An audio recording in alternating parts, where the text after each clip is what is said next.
आज हम बना रहे हैं पुलाव बिरयानी, जो कि बहुत ही लाजवाब बनती है। अस्सलाम वालेकुम फ्रेंड्स, क्या हाल है। मैं हूं आपके साथ अदनान और आज हम चिकन से पुलाव बना रहे हैं, जो कि आपको बिरयानी और पुलाव दोनों के टेस्ट देगा। बनाना भी बहुत ही आसान है और खाने वाले उंगलियां चाटते रह जाएंगे। और आपको चिकन की एक एक पीस जो है ना, वो अंदर से जूसी और बाहर से क्रिस्पी मिलेगा। क्योंकि बिरयानी में बिल्कुल ऐसा नहीं होता, लेकिन ये बहुत ही डिफरेंट सी रेसिपी है, तो आपने एक बार ज़रूर ट्राई करनी है। तो इसको बनाना शुरू करते हैं। उससे पहले आप हमारे चैनल को सब्सक्राइब कर लें और बेल का आइकन दबा दें, ताकि सभी वीडियोस आपको बर वक्त मिलती रहे। यहाँ पर मैंने 1.5 किलो चिकन लिया है, तो उसको मैंने इस तरह से बड़े बड़े पीसेस में कटवाया है। सबसे पहले आपने इसको फ्राई करना है। यहाँ पर मैं थोड़े ठंडे ऑयल में इसको डाल रहा हूँ, ऑयल ज़्यादा गर्म नहीं है, क्योंकि गर्म ऑयल में डालें तो ये पेंदे में चिपक जाता है कढ़ाई के अंदर। तो हमने नीम गर्म सा ऑयल था जिसमें डाल दिया। अब हमने इसको फ्राई करना है और लाइट सा गोल्डन कर लेना है। जब ये लाइट सा गोल्डन हो जाएगा ना, तो उसके बाद हमने इसको निकाल लेना है साइड में। और इससे पहले आप कमेंट सेक्शन में मुझे ये बताएं कि कौन से शहर में बैठ के आप हमारी वीडियो देख रहे हैं। और ये देखें, बहुत ही ज़बरदस्त सी रंगत इसकी आती जा रही है। 10 से 12 मिनट लगेंगे आपको इसे फ्राई करने में। हाई फ्लेम पे आपने फ्राई करना है इसको।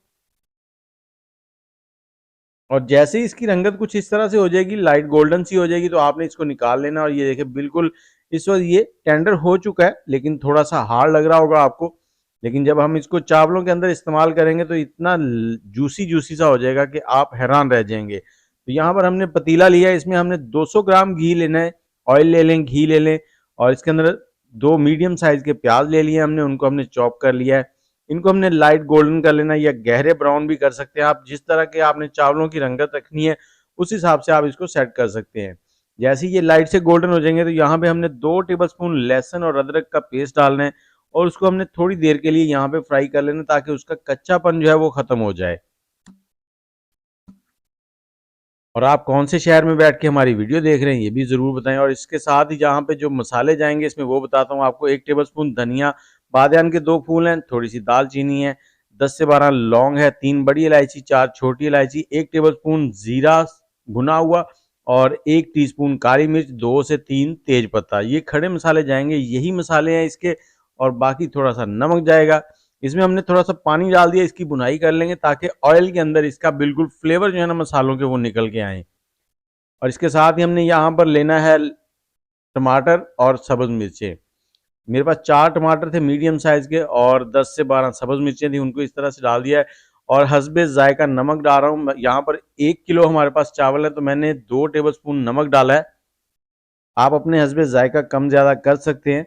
इनको हमने यहाँ पे फ्राई करना है। मिक्स करने के बाद हम इसको कवर कर देंगे 4 से 5 मिनट के लिए, ताकि टमाटर जल्दी से स्टीम के अंदर नरम हो जाएं। तो 5 मिनट के बाद टमाटर कुछ इस तरह से हो गए, ये देखिए नरम हो गए हैं। और यहाँ पे खुशबू बहुत ही ज़बरदस्त प्यारी सी आ रही है। और इसके साथ ही मैंने यहाँ पर 50 ग्राम इमली ली थी, क्योंकि चावलों में जब हल्की सी खटास आती है ना, तो खाने का मज़ा ही कुछ और हो जाता है। उसके साथ रायता हो या ना हो, बिल्कुल ऐसे लगेगा जैसे आप बहुत ही लाजवाब चीज़ खा रहे हैं। और 50 ग्राम इमली थोड़ी देर पहले मैंने भिगो दी थी। उसके बाद मेरे पास 3 कप ये वाले चावल हैं, तो मैंने यहाँ पे 5 कप पानी डाल दिया है। 5 कप पानी डालने के बाद इसको हमने एक बार मिक्स करना है, उसके बाद कवर कर देंगे, ताकि इसमें जल्दी से बॉयल आ जाए। जैसे ही 1 से 2 बॉयल इसमें आ जाएंगे, तो हमने जो चिकन फ्राई किया था वो डाल देंगे इसमें, ताकि इसके अंदर जो मसालों का फ्लेवर है वो भी आ जाए। 1 से 2 लीमू हैं, उनको इस तरह से स्लाइस करके काट देना है। और साथ ही हमने जो चावल थे उनको 1 घंटा पहले भिगो दिया था। ये बासमती राइस है, तो उनका पानी हमने निकाल के चावल इसमें डाल देने। और फ्लेम आग का हाई है, इनको हल्के हाथों से मिक्स कर देना है। अब इसको हाई फ्लेम पे पानी को खुश्क करना है। आपने ढकना नहीं लगाना, कोशिश करें ढकना उतार के इसका पानी खुश्क करें। और बीच बीच में हल्के हाथों से इस तरह से चम्मच चलाते रहें, ताकि चावल नीचे भी ना लगे। और जब आपको लगे कि तकरीबन 90% पानी जो है वो ड्राई हो चुका है, तो आपने इसको दम लगाना है। दम लगाने से पहले ढकने के ऊपर एक किचन टावल या कोई भी कपड़ा जो है वो लगा लें, ताकि इसके अंदर से स्टीम बाहर ना निकले। और यहाँ पे मैंने बर्तन बड़े साइज़ का लिया है। इसकी वजह यह है कि जितना चावलों के ऊपर जगह बचेगी, उतना ज़्यादा चावल अच्छे से बनेगा। और यहाँ पे हमने इसके नीचे रखा है तवा, उसको 2 से 3 मिनट पे हाई फ्लेम पे चलाएंगे। उसके बाद हमने दम वाली आंच कर देनी है 20 मिनट के लिए। 20 मिनट के बाद इसका ढकना उतारना है और थोड़ा सा जर्दा कलर जो है वो इसके ऊपर डाल देना है। और ये जर्दा कलर ऊपर डाल के इसके ऊपर अपने ढकना दे देना है कपड़ा उतार के, और उसे 5 से 10 मिनट के लिए छोड़ देना ताकि इसमें जितनी भी स्टीम है वो निकल जाए। और 5 मिनट के बाद आपके चावल हो गए हैं रेडी।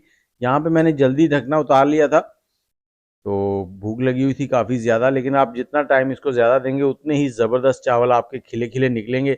उम्मीद है आपको ये चावल पसंद आए होंगे। और यहाँ पे देखें चिकन के पीस में आपको दिखाता हूँ, बहुत ही लाजवाब और बहुत ही ज़बरदस्त बने हैं। तो उम्मीद है आपको ये वीडियो अच्छी लगी होगी। और इनकी रंगत देखें बहुत ही प्यारी लग रही है, और चिकन भी बिल्कुल टेंडर है और जायके ऐसे हैं कि लाजवाब है। मुझे इजाज़त दें, दुआओं में याद रखें। आप इसको इस तरह से गार्निश करके मेहमानों के सामने पेश करें और दुआओं में याद रखिएगा। अल्लाह हाफिज़।